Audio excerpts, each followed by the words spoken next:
복음 1장입니다. 신약성경 86쪽 전으로 보시면 되겠습니다.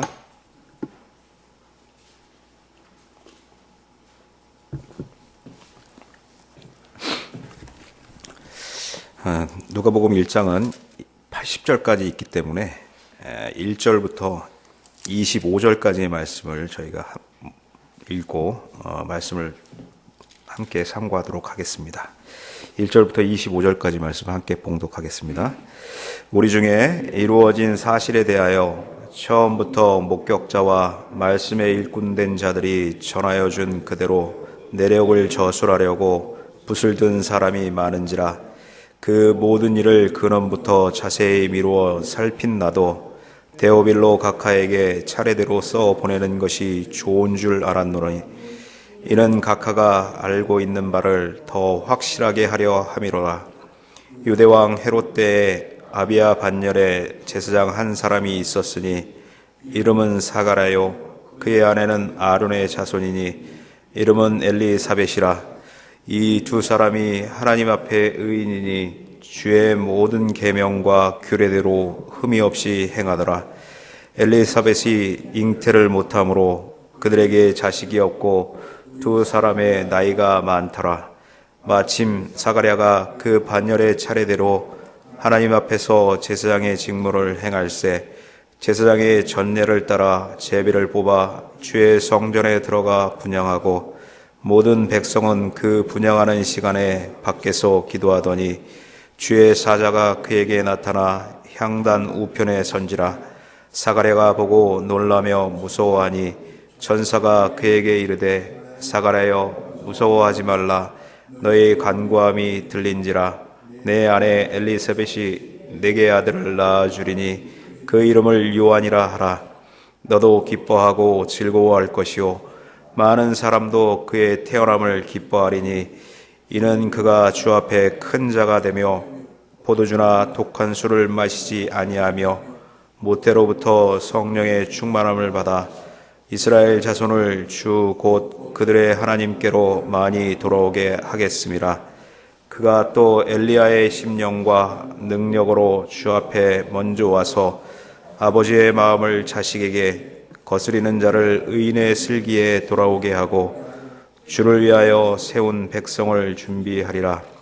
사가랴가 천사에게 이르되 내가 이것을 어떻게 알리오? 내가 늙고 아내도 나이가 많으니이다. 천사가 대답하여 이르되 나는 하나님 앞에 서 있는 가브리엘이라. 이 좋은 소식을 전하여 내게 말하라고 보내심을 받았노라. 보라, 이 일이 되는 날까지 내가 말 못하는 자가 되어 능히 말을 못하리니 이는 내가 내 말을 믿지 아니함이거니와 때가 이르면 내 말이 이루어지리라 하더라. 백성들이 사가랴를 기다리며 그가 성전 안에서 지체함을 이상히 여기더라. 그가 나와서 그에게 말을 못하니 백성들이 그가 성전 안에서 환상을 본 줄 알았더라. 그가 몸짓으로 뜻을 표시하며 그냥 말 못하는 대로 있더니 그 직무의 날이 다 되매 집으로 돌아가니라. 이후에 그의 아내 엘리사벳이 잉태하고 5달 동안 숨어 있으며 이르되 주께서 나를 돌보시는 날에 사람들 앞에서 내 부끄러움을 없게 하시려고 이렇게 행하심이라 하더라. 아멘. 날씨가 또 갑자기 추워졌습니다. 독감도 또한 유행하고 있는데 건강관리에 유의하시기를 바랍니다. 저희는 여러 달 동안 구약의 선지서들을 읽어왔습니다. 그 안에서 하나님의 명령하심과 지켜야 할 규례들을 지키지 않고 벗어났던 유다 백성들이 하나님으로부터 징계를 당하고 또한 그렇지만 하나님의 사랑하심으로 이제 회복시키실 것에 대한 말씀을 계속해서 읽어왔는데요. 그 하나님의 회복하심의 절정의 표현이 바로 오늘 저희가 읽을 내용에 있는 것이죠. 1절부터 80절까지 말씀 중에 예수님을 이제 보내주시겠다 하시는 예수님의 탄생에 관련된 예언과 그런 내용을 이제 통하여 보게 되는 것입니다. 하나님의 사랑이 절정으로 표현된 것이 이제 성자 하나님이 성육신하셔서 이제 오시는 사건일 것이고요. 이 사건은 바로 구약 말씀의 성취이고 또한 하나님 사랑의 극치인 것을 보게 되는 사건이다, 이렇게 볼 수가 있습니다. 이 누가복음은 그 예수 그리스도께서의 탄생 직전에 일어났던 일들에 대해서 상세하게 기록하고 있는 그런 복음서입니다. 공간복음과 요한복음 또 이 사복음서가 나름대로 독특한 관점을 가지고서 예수님의 생애를 소개하고 있지만, 이 누가복음은 누가가 보는 관점에서 역사적인 예수에 대해서 기록을 하고 있는 것이죠. 영원하신 하나님께서 택한 자들을 위하여 시간 안으로 들어오심과 그 실제적인 역사적 사실, 이거에 대해서 기술하고 있는 것이다, 이렇게 볼 수가 있습니다. 따라서 누가복음은 찬양의 복음서라고도 불릴 만큼 많은 찬양과 축복의 내용들이 더해져 있는 것입니다. 아울러서 성령의 역사와 함께 하나님의 은혜가 강조되고, 그런 부분에 있어서 구속사의 정점에서 활동하신 예수 그리스도의 생애가 이방인들에게 이렇게 감동적으로 이제 소개되는 그런 복음서다, 이렇게 볼 수가 있습니다.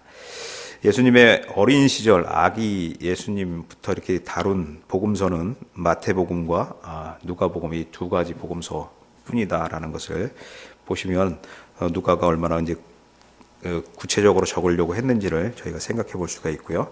1장의 내용을 저희가 25절까지 읽었지만 1장의 내용을 크게 이렇게 교환을 보면서 정리를 이제 먼저 틀을 잡아보면 1절부터 25절까지 이렇게 이제 먼저 한번 나눌 수가 있습니다. 그래서 1절부터 4절까지는 누가복음의 그 기록된 말씀의 진실성에 대하여 누가가 이렇게 피력하는 부분이 기록되어 있고, 저희가 읽은 부분 중에서 5절부터 25절까지가 세례자 요한의 출생에 대해서 이렇게 기록하고 있습니다. 그 부분 중에서 또 재미난 것이 그 세례자 요한의 아버지가 되는 사가랴 제사장의 이제 반응이 이제 기록되어 있고요. 그 다음에 이제 26절부터 56절까지는 이제 예수님의 탄생에 대해서 예고하는 내용들이 이제 큰 내용으로 있지만, 그 내용을 세 부분으로 나눠보면 26절부터 38절까지는 예수님의 그 어머니 되는 마리아에게 예수님의 탄생에 대한 예고가 있는 그런 내용이고, 39절부터 45절까지는 그 세례자 요한의 어머니가 되는 엘리사벳을 방문한 마리아에게 엘리사벳이 내 주의 어머니라는 그런 고백을 하는 그 신앙 고백이 또한 기록되어 있는 것을 볼 수가 있고요. 46절부터 56절까지는 하나님께서 메시아의 어머니로 택함 받은 마리아가 하나님께 드리는 찬가가 기록되어 있는 것입니다. 그리고 이제 교환을 보시는 것처럼 57절부터 80절까지는 세례자 요한의 이제 출생에 대하여 이렇게 다루고 있는데, 그 부분도 두 부분으로 나눠보면 57절부터 66절까지는 이제 5절부터 25절에 나오는 그 하나님의 세례 요한의 탄생에 대한 말씀의 성취로 요한이 탄생하는 것이 57절부터 66절까지의 말씀을 통하여 기록되어 있고요. 그 부분에 있어서 아버지 사가랴가 하나님의 행하심에 있어서 불신앙을 보였던 부분에 있어서 기적적으로 이제 치료받고, 그 부분에 있어서 성령 감동을 받아서 찬가를 하는 그런 부분으로 기록되어 있습니다. 이런 부분이 이제 1장의 전체적인 구성인데, 저희가 이제 보실 것은, 우리가 이렇게 성경을 읽다 보면 예수님에 대한 말씀으로만 이렇게 성경이 말씀이 예시되고 성취되고 이렇게만 생각할 수 있는데, 그렇지 않다라는 것이죠. 하나님께서 구속사를 이루어 가심에 있어서 한치의 틀림이 없이 모든 것을 이렇게 맞춰 가시는 그런 것을 볼 수가 있습니다. 오늘 말씀에서도 이제 세례 요한에 대한 그런 말씀의 기록은 누가복음에만 있는 것이 아니라 말라기 3장 1절 말씀과 4장 5절의 말씀을 통하여서 세례 요한을 예시를 하신 것이 이제 여기에서 5절부터 25절까지 세례 요한의 탄생에 대한 말씀으로 예시가 되어 있고, 57절부터 66절까지 말씀을 통하여 세례자 요한이 탄생함으로 성취되는 것, 그리고 세례 요한이 해야 되는 사명, 이런 것들에 대하여 이제 기술이 되어 있는 것들을 보게 되는 것입니다. 이 말씀을 통하여서 이제 볼 때 요한과 예수님을 대비시키는 그런 구조로서 이렇게 진행을 하고 있습니다. 그런 것은 요한보다 뛰어난 예수님, 다윗의 후손으로 메시아로 이 땅에 오신 하나님의 아들 예수님이라는 사실을 이렇게 부각시키는 것이고, 또한 구약의 아브라함과 맺은 그 언약을 하나님께서 돌아보시고 마침내 그의 독생하신 아들 예수 그리스도를 이 땅에 이스라엘을 구원하기 위하여, 이스라엘이라는 것은 이제 육적 이스라엘만을 얘기하는 것이 아니라 영적 이스라엘을 말씀하는 것이죠. 이스라엘을 구원하기 위한 언약을 성취하시기 위해서 이렇게 보내주시는 것을 또한 볼 수가 있습니다. 또한 그 메시아가 오심을 준비하기 위하여서 또한 준비하는 그 메시아의 오심의 선구자적인 그 세례 요한 보내심도 또한 말씀을 따라 이렇게 성취하시는 것에 대하여 하나님의 주권과 섭리의 구원 계획 안에 포함되어 있는 것이다 라는 것을 이렇게 아울러 보여주고 있는 것을 보게 되는 것입니다. 누가 복음을 기록한 누가가 이 말씀이 얼마나 진실된 것인가를 피력하기 위하여서 1절부터 4절까지 말씀을 통하여서 우리가 잠깐 보도록 하겠습니다. 일단 1절부터 보시게 되면 1절에 우리 중에 이루어진 사실에 대하여 이렇게 기록을 하고 있는 것이죠. 이루어진 사실이다 라는 것은 예수 그리스도에 대한 사실들이 실제로 역사 속에서 일어났고, 실제로 역사 속에서 일어난 것들이 하나님의 목적을 가지고 이루어진 것이고, 그 목적을 이루었다라는 것을 피력하고 있다라는 것입니다. 성도인 우리가 성경을 읽으면서 이루어진 것이 무엇인가, 그 역사적인 사실이 무엇인가 이렇게 생각해 보면 우리는 신약과 구약을 통하여서 신약과 구약에 기록되어 있는 내용들이 성경 전체가 바로 그 역사적인 사실들이다라는 것을 확인하게 되는 것이죠. 하나님께서 약속하신 그 말씀이 이루어졌다, 그 말씀 자체가 이루어졌다라는 것을 믿어야 되는 것입니다. 요즘 시대는 이제 절대 진리는 없다 이렇게 얘기를 하면서 성경에 대한 말씀도 진리가 아니고 역사적 사실이 아니고 신화와 같이 이렇게 치부하는 그런 사람들이 있습니다. 그런 부분에 있어서 우리는 성도로서 하나님께서 우리에게 주신 이 특별 계시로 주신 성경의 말씀을 절대적으로 믿는 그런 신앙이 있어야 될 것이다 라는 것을 기억하셔야 되고요. 또한 이렇게 이루어진 사실뿐만 아니라 이러한 말씀들이 어떻게 기록되게 되었냐면 2절에 보시는 것처럼 처음부터 목격자와 말씀에 일꾼된 자들이 전하여 준 그대로 내력을 저술하려고 붓을 든 사람들이 많았다 이렇게 기록하고 있습니다. 목격자와 말씀에 일꾼된 자들의 기록이다라는 것이죠. 누가가 기록한 이 복음은 말씀의 목격자가 되고 일꾼된 자들이 기록한 것이다라는 것이죠. 누가는 주님과 공생의 동안을 같이 지내는 그런 기록은 없습니다. 그렇지만 사도 바울과 사역을 같이 했던 것을 저희가 보게 되는 것이죠. 이렇게 주님과는 직접적으로 삶을 함께 하지는 못했지만 그 그리스도와 함께했던, 그리고 그리스도를 목격했던 그 사도들과 그리고 그리스도의 말씀을 전했던 그 복음 전도자들이 기록한 그 내용을 근거로 하여서 이렇게 기록한 것이다 라는 것을, 그러니까 그만큼 확실한 것이다 라는 것을 말씀해 주고 있습니다. 그러면서 3절에 보시면 그 모든 일을 근원부터 자세히 미루어 살폈다 이렇게 말씀하시죠.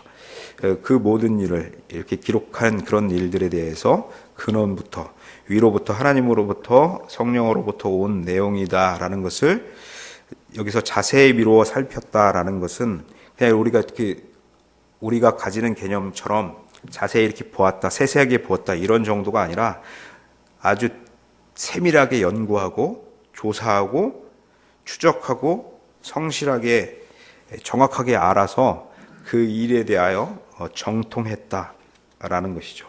한 일가를 이룰 만큼 그만큼 면밀한 그런 연구를 하여서 정통하게 되었다라는 것이죠. 그래서 스스로 어떠한 것을 이렇게 쓸 수 있게끔 되었다라는 것을 말씀하고 있는 것입니다.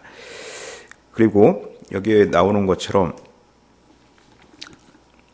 차례대로 써 보내는 것이 좋을 것으로 이렇게 말씀을 하고 있습니다. 이 차례대로라는 것은 그리스도의 전생애를 다 쓰고 있는 것이긴 하지만 그 기사의 순서를 정함에 있어서도 당시에 기존에 있던 것보다는 좀 더 체계적이고 잘 정돈하는 그런 형식으로 이렇게 했다라는 것이죠. 그러면서 이제 데오빌로 각하에게 이렇게 보낸다라고 하는 것은 실제로 고위직에 있었던 데오빌로라는 사람이 있을 수도 있고 하나님을 사랑하는 사람들이다 이렇게 볼 수가 있는 것이죠. 이렇게 이제 말씀의 진실성과 그런 부분에 대하여 이렇게 말씀을 피력하면서 이 누가 복음을 기록하는 분명한 목적이 있음을 4절에서 이렇게 피력하고 있습니다. 이는 각하가 알고 있는 바를 더 확실하게 하려 함이다 이렇게 말씀하죠. 고위직에 있던 데오빌로이든지 아니면 당시 하나님을 사랑하는 사람이든지 간에 그 사람들이 아니면 그가 배운 예수 그리스도에 대하여 배운 그런 부분에 대하여서 조금 더 확실하게 절대 진리로서 알 수 있게끔 하기 위한 그런 목적으로 이 말씀을 기록하고 있다라는 것을 피력하는 것이죠.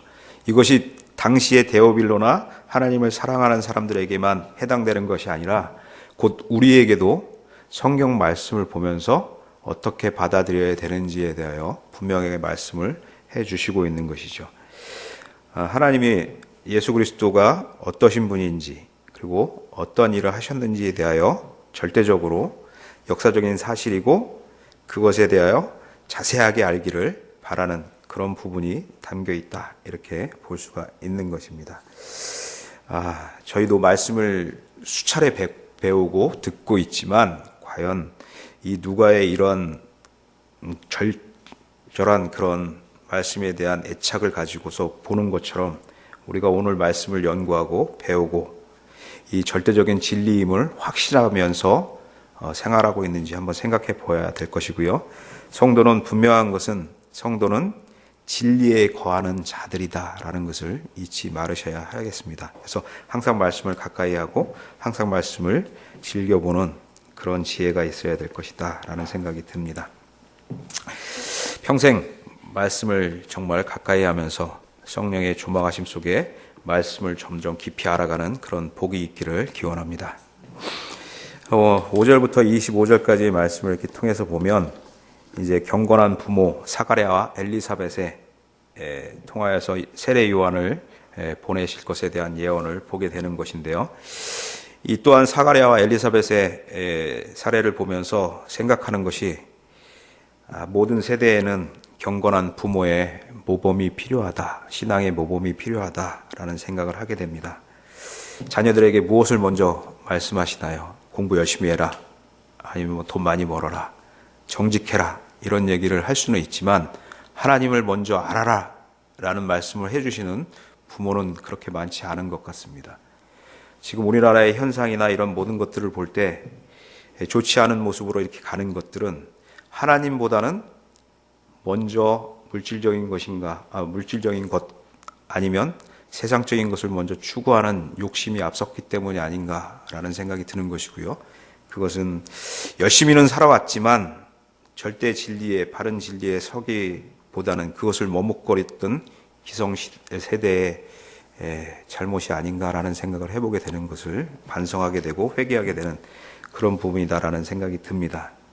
세례 요한의 부모님들은 거기 말씀에 나오는 것처럼 헤롯 시대를 살았고 제사장인 아버지와 제사장 가문의 출신인 어머니였습니다. 그렇지만 그러면서 그런 부분 때문에인지는 모르지만 하나님 앞에 굉장히 정직하게 살려고 하는 그런 분들이었습니다. 그렇지만 이런 분들에게도 인간적인 어려움이 있었다라는 것이죠. 7절에 보시는 것처럼 엘리사벳이 잉태를 하지 못하여서 자식이 없었다라는 것이죠. 그리고 이미 두 사람의 나이가 많았다라는 것입니다. 그러나 이제 말씀을 통해서 볼 때 이 어려움들은 이 사가랴나 엘리사벳의 오류 때문이 아니라 하나님의 그 구속사의 계획 속에서, 선하신 계획 속에서 시련을 받고 있었다라는 것을 확인하게 되는 것이죠. 그런 부분을 또한 풀어주시는 것을 25절 엘리사벳의 고백을 통하여 저희가 또한 읽었습니다. 25절에 보시면 주께서 나를 돌보시는 날에 사람들 앞에서 내 부끄러움을 얻게 하시려고 이렇게 행하심이라. 당시에 자녀가 없는 것은 하나님의 복을 받지 못한 그런 치욕적인 일이었다 이렇게 생각을 했기 때문에 하나님의 이렇게 풀어주시는 것에 대하여 엘리사벳의 고백을 볼 수가 있는 것입니다. 그렇지만 이것이 이 사람들의 잘못이 아니라 하나님의 주권적인 계획과 섭리 가운데 있었던 것을 보게 되는 것이죠. 이런 부분을 보면서도 하나님의 마음과 사람의 마음이 얼마나 다른가를 보게 될 수가 있는 것인데, 하나님은 이렇게 계획을 가지고 보시지만 사람은 그런 것에 보면서 무슨 잘못이 있겠지라는 그런 생각을 하게 된다는 것입니다. 그런 부분을 보면서 말씀을 통해서 보면서 과연 성도로서 그런 부분에 대하여 어떤 마음을 가져야 될 것인가, 이런 부분도 한번 생각해 보게 되는 것입니다. 이런 이제 어려움이 있었기 때문에 이 경건한 부부는 간절함으로 더욱더 하나님께 이렇게 나왔던 그런 모습을 보게 되는 것입니다. 우리가 세상을 살아가면서도 보면 의로운 자라고 해서 이 세상의 문제들로부터 초월하여 있거나 자유로울 수 없다라는 것을 보게 되는 것이죠. 모든 사람들이 그렇듯이 이 세상의 문제에 모든 사람들은 직면해 있는 것이고요. 자기의 신앙대로 그것을 극복해 갈 수밖에 없는 것이다라는 것이죠. 이 말씀을 통해서 보면 경건하기 때문에 이런 어려움이 없어야 될 것이다 이렇게 생각하지만 그렇지 않다라는 것입니다. 거기에는 또한 하나님의 주권적인 어떠한 계획과 뜻이 있다라는 것을 보게 되는 것이고요. 그럴 때 성도는 어떻게 해야 되냐면 그 부족함 때문에 더욱더 하나님 앞에 나아가서 도우심을 간구하는 그런 지혜와 모습이 있어야 될 것이다 라는 것이죠.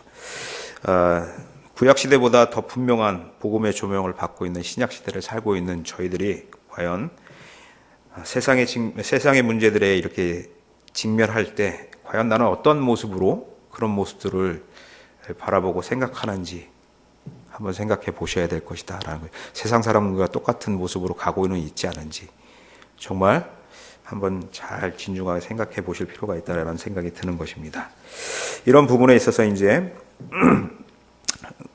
사가랴는 여전히 제사장의 직무를 행하게 되는 것이고요. 제비를 뽑아서 성전에 이제 분향하러 들어가게 되는 것들을 8절과 9절을 통하여 보게 되죠. 그때 11절에 이제 보시는 말씀처럼 주의 사자를 이제 만나게 되는 것이고요. 가브리엘을 통하여서 세례 요한을 보내실 것을 말씀하시는 것을 듣게 되는 것이죠. 13절에 보시는 것처럼 천사가 그에게 이르되 사가랴여 무서워하지 말라. 너의 간구함이 들린지라. 내 아내 엘리사벳이 내 아들을 낳아주리니 그 이름을 요한이라 하라. 이렇게 말씀하시는 약속을 듣게 되는 것입니다. 이만큼 간절하게 낳고 기도했기 때문에 하나님께서 응답하시는 그런 것을 보게 되는 것인데요.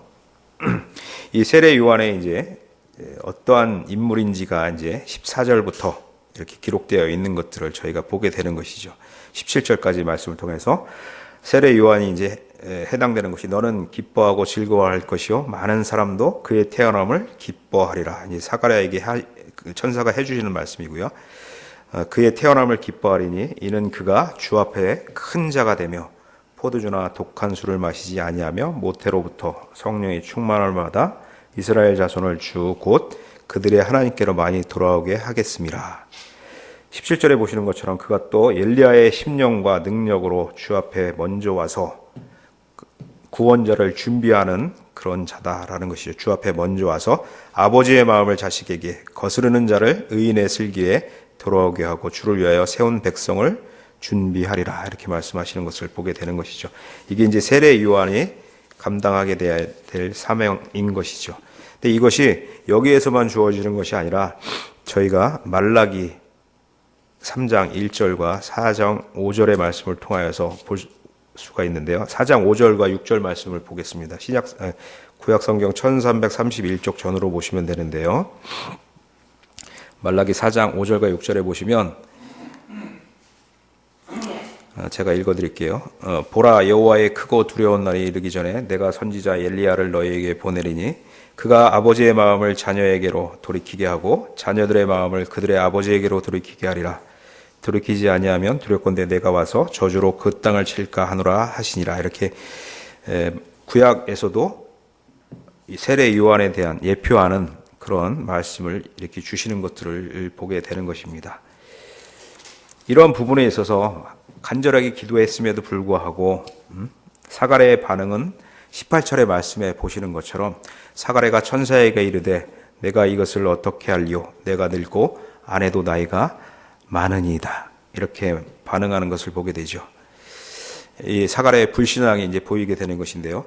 인간적으로 생각해서 인간적으로 불가능한 것을 어떻게 이루게 되는지, 창조세계의 법칙을 넘어서서 어떻게 이렇게 응답하실까라는 생각을 하게 되는 것을 보게 되죠.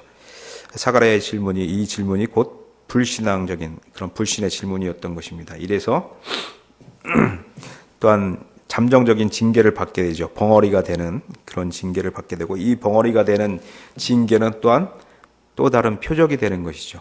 세례 요한이 태어나서 이름을 정하게 될 때 그 입이 이제 떨어지게 됨으로써 표적이 돼서 이제 믿게 되는 그런 부분이 되게 되는 것이죠. 그러면서 성령 충만하여서 이제 사가랴의 찬가가 66절 이후에 이제 길게 이루어지는 내용들을 이제 보게 되는 것입니다. 저희 사가랴의 반응을 보면서 저희가 기도를 할 때 기도를 하지만 그것이 막상 응답됐을 때 이 사가랴처럼 놀라는 반응은 있지 않은지 한번 생각해 보셔야 될 것이다 라는 생각이 들죠. 그러니까 얼마나 진심이 담기지 않은 그런 형식적인 기도를 드리고 있지는 않은지 한번 보셔야 될 것이다 라는 생각도 아울러 하게 되는 것입니다. 그러면서 이제 26절부터 38절까지는 서두에서 말씀드렸지만 예수님의 탄생에 대하여 이렇게 이제 말씀을 주시는 것을 보게 되죠. 근데 이것도 또한 말씀을 받는 마리아의 그 신앙의 태도도 저희에게 굉장히 큰 고무가 되는 그런 믿음의 모습을 보여주고 있는 것을 보게 되죠. 하나님의 뜻에 순종하는 그런 모범을 보여주는 마리아의 모습을 보게 되는 것입니다.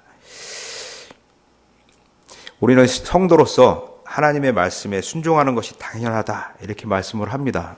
그러나 하나님께서 무엇인가를 요구할 때 과연 마리아처럼 그렇게 절대적으로 이렇게 순종할 수 있는가를 생각해 보면 그렇지 않은 모습들이 너무나 많은 것을 확인하게 되는 것이죠. 오늘 말씀을 통해서 이렇게 보게 되면 마리아는 절대적으로 이렇게 순종하는 것을 보게 되는 것을 보게 되는데요. 일단 하나님께서 이제 엘리사벳이 수태하고 나서 6개월 후에 다시 이제 나사렛, 갈릴리의 나사렛으로 이렇게 보내는 것을 보게 됩니다. 그래서 처녀 마리아를 만나게 되고 그 마리아의 특권을 하나님의 어머니가 되는 하나님의 아들의 어머니가 되는 그런 특권을 듣게 되는 것이죠.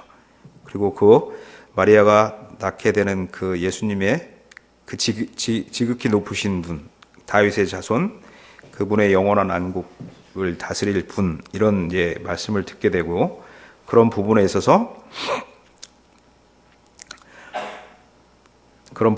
이제 가브리엘의 말씀을 통하여서 보면 37절에 말씀을 보게 되면 대저 하나님의 모든 말씀은 능하지 못하심이 없다라는 이런 말씀을 듣게 되므로 믿도록 격려되는 그런 마리아를 보게 되는 것이죠. 그런 부분에 대하여 38절에 보면 마리아가 이르되 주의 여종이오니 말씀대로 내게 이루어지이다. 이렇게 믿음으로 순종하는 그런 모습을 보게 되고 하나님을 향한 믿음을 보게 되는 것이죠. 이런 부분을 볼 때 하나님을 찬미하는 그런 모범을 보여주는 마리아의 모습을 보게 되는 것이고요. 그런 믿음 자체도 하나님께서 주권적으로 이끌어 가시는 것.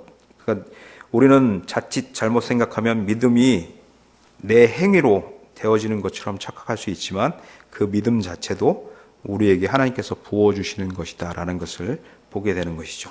온전히 순종하는 그런 마리아를 통하여서 하나님의 일이 이렇게 이제 성취되어 가는 그런 귀한 그런 모습을 보게 되는 것들을 보게 되는 것입니다. 이런 부분에 대하여 또한 엘리사벳이 39절부터 45절까지 또한 그것을 확증시켜 주는 그런 모습을 보게 되죠. 서두에서도 말씀드렸지만 기쁜 마음으로 또한 엘리사벳의 소식을 듣고 마리아가 이제 엘리사벳을 방문하러 이제 가게 되는 것을 보게 되죠. 이제 급히 갔다라는 것, 39절에 나오는 급히 갔다라는 것은 어떠한 목적을 가지고서 부지런히 갔다라는 것을 보게 되는 것이고요. 그 중에서 이제 가서 만났을 때 복중에 있는 엘리사벳의 복중에 있는 그 세례 요한이 앞으로 태어날 세례자 요한이 예수님을 만나면서 성령 충만하는 그런 모습을 보게 되고요. 그런 모습 속에서 엘리사벳이 마리아의 태중에 있는 그 아이를 향하여서 43절의 말씀처럼 이렇게 고백하죠. 내 주의 어머니가 내게 나아오니 이 어찌된 일인가, 이렇게 고백하는 것을 보게 되는 것이죠. 엘리사벳이 성령의 인도하심으로 아기 예수님을 주로 인식하는 것을 보게 되는 것입니다. 이렇게 이제 말씀을 또한 확증을 받게 되는 것이고요. 이런 부분에 대하여 46절부터 56절까지는 마리아가 하나님께 드리는 찬가를 드리게 되는 것을 보게 되죠. 46절에 보면 내 영혼이, 47절에 내 마음이, 48절에 내게, 마리아가 찬송을 하게 되는 주제가 되시는 하나님에 대하여 찬양하는 것이고요. 그 찬양하는 내용은 무엇이냐면 구원자이신 하나님에 대하여 찬양하는 것을 보게 되는 것이죠. 47절에 내 구주, 49절에 능하신 이, 49절에 거룩하신 이름을 소유하신 분, 구원자이신 하나님에 대하여 찬양하는 그런 모습을 보게 되는 것인데요. 이렇게 찬양하는 이유는 뭐냐면 마리아 자신이 하나님과 사람들 앞에서 내세울 것이 없는 신분이지만, 그리고 상황에 처해 있을지라도 그것에 상관없이 하나님께서 자신에게 놀라운 이렇게 축복을 허락하신 것에 대하여 마리아가 개인적으로 감사와 찬양을 이렇게 드리는 것이다 라는 것을 표현하는 것인데요. 그 표현하는 내용 중에 보면 49절부터 50절까지는 하나님의 권능과 거룩하심과 자비하심에 대하여 기록되어 있고요. 그 하나님의 주권에 대한 능력, 권능에 대하여서는 51절부터 53절까지 보시면 세상의 질서를 바꾸시는 하나님이신 것을 보여주는 것인데요. 그 안에는 구원하심과 심판하심에 대하여 나와 있습니다. 심판하심이라는 것은 교만한 자를 흩으시고 권세 있는 자를 그 위에서 내치시고, 구원하시는 것은 무엇이냐면 비천한 자를 높이시고 줄인 자를 배불리시고 부자를 공수로 보내시는 그런 모습을 통해서 보게 되는 것이고요. 이러한 것들은 아브라함에게 창세기 12장에서 보여주셨던 것처럼 약속하셨던 그 약속을 이루시는 것이다 라는 것을 55절에 이렇게 피력하고 있는 것을 보게 되는 것이죠. 이런 마리아의 찬가, 이런 모습을 보면 그 사가랴가 하나님께서 주신 응답에 대하여 반응한 것과는 대조가 되는 것들을 보게 되죠. 사가랴도 이제 이후에 나오는 57절부터 66절까지 요한의 탄생을 통하여서 이제 이루어지는 기적을 통하여 찬가로 이어지는 것을 보게 되는데요. 이렇게 마리아의 찬가가 끝나고 57절부터 66절까지는 이제 누가복음에서 예언한 말씀, 누가복음에서 예언적인 말씀이 실제로 성취되는 첫 번째 사례가 바로 여기죠. 5절부터 25절에서 세례 요한이 탄생할 것이다 라는 말씀이 성취되는 부분이 바로 여기인 것이죠. 57절에 보시는 것처럼 엘리사벳이 해산할 기한이 차서 아들을 낳으니 세례 요한이 탄생하는 것이고요. 이후에 이제 세례 요한의 이름에 대하여 왈가왈부하는 그런 내용들이 이어져 나오게 되다가 63절에 보시면 사가랴가 그가 서판을 달라 하여 그 이름을 요한이라 쓰매 다 놀랍게 여기더라. 그리고 64절에 보시는 것처럼 이에 그 입이 열리고 곧 열리고 혀가 풀리니 말을 하여 하나님을 찬송하니, 이렇게 되는 것을 보게 되죠. 아이가 출생하고 그 이름을 이제 명명함으로써 사가랴가 벙어리로 있던 그 부분에 있어서 이제 풀리게 되는, 그 사가랴가 이적적으로 치유되는 그런 모습을 보게 되는데, 이런 모습들이 백성들에게 이제 두려운 모습으로 전해지게 되고 이 사건이 두루 퍼지게 되고 이 세례 요한에 대한 숙명적인 이제 그런 부분이 대두가 되는 것을 보게 되죠. 하나님의 특별한 간섭과 능력이 요한과 함께 있음을 보게 되는 것을 보게 되고요. 이후에 이제 67절부터 80절까지가 사가랴가 이렇게 성령 감동하고 하나님의 체험을 통하여서 성령 감동하여서 하나님의 구원자 되시는 분과 그 구원자의 선구자로 미리 준비하게 되는 세례 요한에 대하여 찬양하는 그런 내용들이 이제 기록되어 있는 것을 보게 되죠. 68절부터 73절, 75절까지가 예수 그리스도에 대한 그 찬양입니다. 한 분을 통하여 하나님께서 그 백성을 돌아보사 속량시키시기 위한 것이다 라는 것이고요. 다윗의 집에 구원의 뿔을 일으키셨다라는 내용, 그리고 세상이 창조된 이래 그 원수에게서 구원하실 것이다 라는 내용, 그리고 아브라함과 맺었던 맹세를 이루시는 분이다 라는 것 73절이고요. 두려움 없이 하나님을 섬기게 하실 것이다 라는 내용, 그리고 우리를 의롭게 살게 하실 것이다, 그리고 하나님을 영원히 섬기게 하실 것이다 라는 내용들로 이렇게 주님을 찬양하는 내용과 아울러서 76절부터 77절 내용까지는 이제 세례 요한에 대한 찬양을 하는 그런 부분이 이제 기록되어 있는 것이죠. 76절에 보시는 것처럼 이 아이가 내가 지극히 높으신 이의 선지자라 일컬음을 받고 주 앞에 앞서가서 그 길을 준비하며 주의 백성에게 그 죄사함으로 말미암는 구원을 알게 하리니 이는 우리 하나님의 긍휼로 인함이라. 이로써 돋는 해가 위로부터 우리에게 임하여 어둠과 죽음의 그늘에 앉은 자에게 비치고 우리 발을 평강의 길로 인도하시리로다. 이렇게 말씀하는 것을 보게 되는 것이죠. 여기에 사가랴를 보면 18절의 사가랴와는 대조되는 것을 보게 되죠. 하나님의 사람들은 하나님의 존재와 역사하심에 대한 신앙이 있더라도 이 신앙이 구체적으로 자신의 삶에서 경험되어서 체험될 때 이 신앙이 살아있는 신앙으로 이렇게 된다라는 것을 보게 되는 것을 확인하게 됩니다.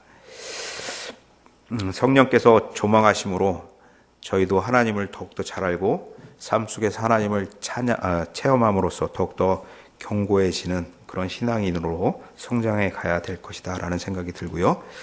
또한 누가복음을 통하여서 우리가 생각해 볼 것은 구속사는 말씀의 성취의 역사임을 저희가 보게 됩니다. 하나님의 말씀대로 한 채의 어김도 없이 이루어져 갈 것이라는 것을 신뢰하여야 하고요. 큰 은혜를 받은 자로 감사하며 기쁨의 삶을 살아가셔야 할 것이다 라는 것이죠. 일단 성탄 절기가 이제 가까이 오고 있죠. 오늘도 행사가 있지만 성탄절에만, 성탄 절기에만 집중하는 그런 삶이 아니라 매일매일의 삶 속에서 주님과 함께하는 그런 삶, 주님이 이 땅에 오심과 십자가에 달려 돌아가심과 부활 승천하셔서 승천하시는 그런 일련의 모든 것들이 매일 성도의 매일매일의 삶 속에서 있어야 될 것이고, 또한 그로 인한 감사와 기쁨이, 그로 인한 찬양이 매일매일의 삶에서 있어야 될 것이다 라는 것을 기억하면서 그런 은혜를 받은 자로서 주님께서 저희에게 주신 그 은혜를 풍성하게 누리는 그런 기쁨이 있기를 기원합니다. 성탄 절기를 맞이하여서 또한 주님의 오심을 기뻐하며 세상과는 좀 구별되는 그런 성도의 고귀함이 잘 드러나는 그런 주님의 오심을 맞이하는 그런 성도의 생활이 있었으면 좋겠습니다. 기도하겠습니다. 하나님의 구원을 향한 열심과 뜻을 이 세상의 구체적인 삶의 현장에서 하나님의 사람들로, 곧 성도인 나를 통해서, 저를 통해서 드러내신다는 것을 잊지 않고 살아가게 하시고, 성도로 우리의 죄를 위해 말씀의 성취로 오신 주님의 신실하심을 믿으며 찬양하며 감사하며 기쁨으로 사는 성도 되게 하여 주시옵소서. 교회를 든든히 세워주시겠다 말씀하신 하나님의 말씀을 신뢰합니다. 변화의 시기에 있는 저희 교회를 돌아보시고 굽어 살펴 보호하여 주셔서 든든하게 하여 주시고, 한 마음을 하나로 묶고 정말 든든하게 교회를 세워갈 수 있도록 한 마음으로 묶어주시기를 간구드립니다. 또한 담임 목사님과 후임 목사님 함께 주님께서 성령의 능력으로 더하셔서 어디로 가시든지 주님의 보편교회를 위하여 귀하게 쓰이게 은혜를 베풀어 주시고 또한 후임으로 저희 교회를 담당하게 되는 목사님께도 성령의 능력을 더하여 주셔서 충만한 말씀의 은혜로 목양할 수 있도록 도와주시고 그 말씀을 받는 양떼들에게 좀 기쁨과 말씀을 듣는 그런 기쁨이 넘치게 하여 주시옵소서. 또는 오늘 있을 교구 및 교회학교 찬양의 밤에도 함께하여 주셔서 말씀을 통한 교제가 풍성하게 하여 주시고 찬양을 통한 기쁨의 표현이 잘 표현되는 그런 귀한 날 되게 도와주시옵소서. 주님, 저희의 연약함을 아시고 저희의 간구에 귀를 기울이시는 참 좋으신 하나님을 신뢰합니다. 하나님만을 소망하며 의지하며 주님의 신실한 자녀로 혼탁한 세대의 밝은 빛과 소금의 역할을 잘 감당하는 성도 되게 하여 주시옵소서. 감사를 드리며 예수 그리스도의 이름으로 기도드리옵나이다. 아멘. 하늘에 계신